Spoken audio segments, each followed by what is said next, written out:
আসসালামু আলাইকুম বন্ধুরা, তোমরা সবাই কেমন আছো? আশা করি ভালো আছো।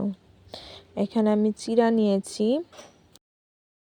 কড়াইতে চিড়া দিয়ে ভেজে নিব। গ্যাসের চুলায় করতেছি কাজ।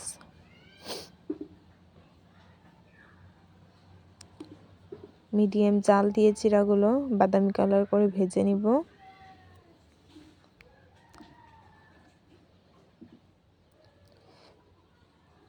এই তো প্রায় চিড়ার কালার এসে গেছে।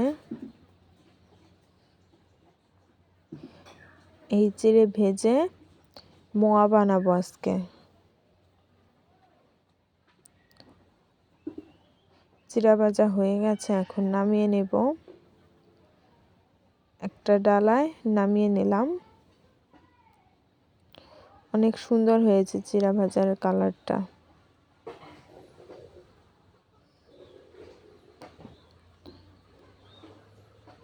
এরকম করে অনেকগুলো চিড়ে ভেজে নিলাম। প্রায় 1 কেজির মতো চিড়ে ভেজে নিয়েছি। এখানে খেজুরের গুড় নিয়েছি।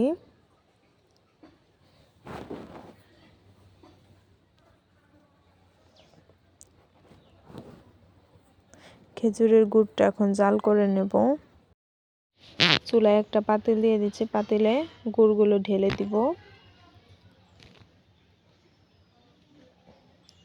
10 মিনিটের মতো জাল করে নেব।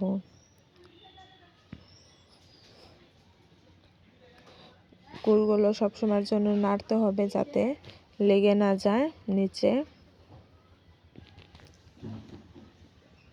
গুড়গুলো হয়ে গেলে সাদা সাদা আঁশ উঠবে, তাই বোঝা যাবে গুড় হয়ে গেছে।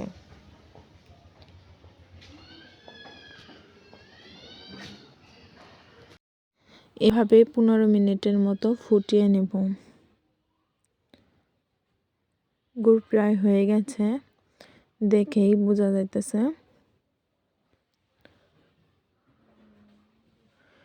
এখন চিড়া ভাজাগুলো দিয়ে দিব এর ভিতরে, কিন্তু সব সময়ের জন্য নাড়তে হবে। নাড়া বাদ দিলে নিচে লেগে যাবে।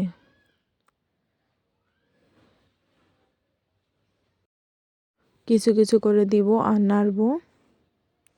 এখন সবগুলো দিয়ে দিলাম। তাড়াতাড়ি করে নাড়া দিতে হবে, নাহলে নিচে লেগে যাবে। এখন নামিয়ে নেব।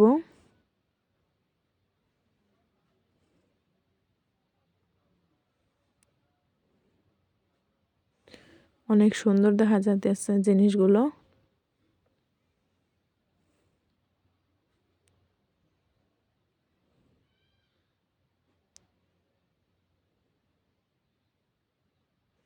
এভাবে বেশ খানিক ধরে নাড়তে হবে। এখন নামিয়ে নিয়েছি।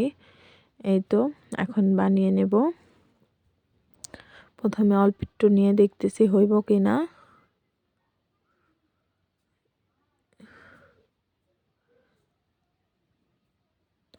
তো শাশুড়ি আম্মু বানাইতেছে সাথে। হাতে লাগার কারণে সামান্য হাত ভিজিয়ে নিতে হবে, তাই লাগে ধরবে না।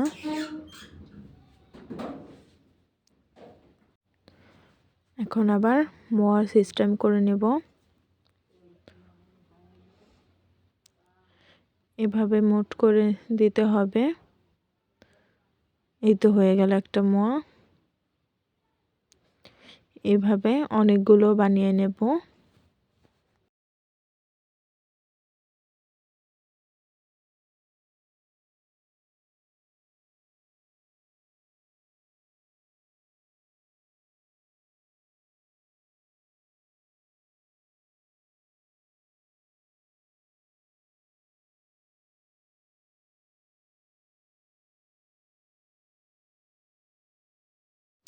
অনেকগুলো হয়ে গেছে। মোয়াগুলো দেখলে অনেক লোভনীয় মনে হচ্ছে।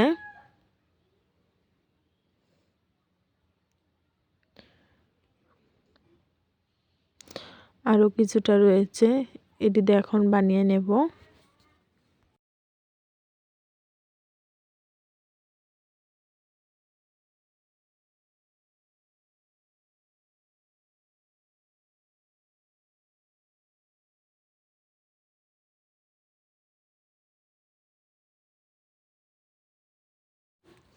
ফাইনালি মোয়া বানানো হয়ে গেল।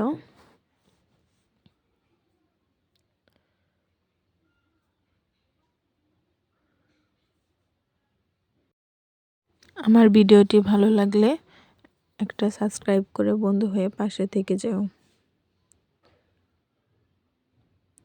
সম্পূর্ণ ভিডিওটি দেখার জন্য ধন্যবাদ। আল্লাহ হাফেজ।